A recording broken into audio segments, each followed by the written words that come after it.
Kelompok Houthi di Yaman dilaporkan telah menimbulkan kerugian finansial yang signifikan bagi Amerika Serikat. Dalam waktu kurang dari 6 minggu, milisi tersebut berhasil melumpuhkan 7 unit pesawat tanpa awak, drone milik INS.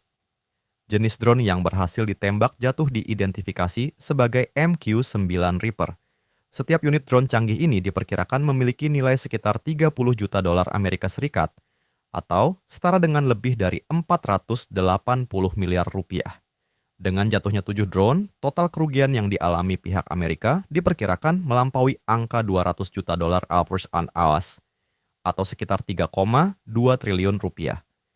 Situasi ini semakin merugikan Amerika Serikat karena 3 dari 7 insiden penjatuhan drone terjadi hanya dalam kurun waktu 1 minggu terakhir, mengindikasikan adanya peningkatan kemampuan dari pihak Houthi.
Tribun X sekarang menghadirkan lokal menjadi Indonesia.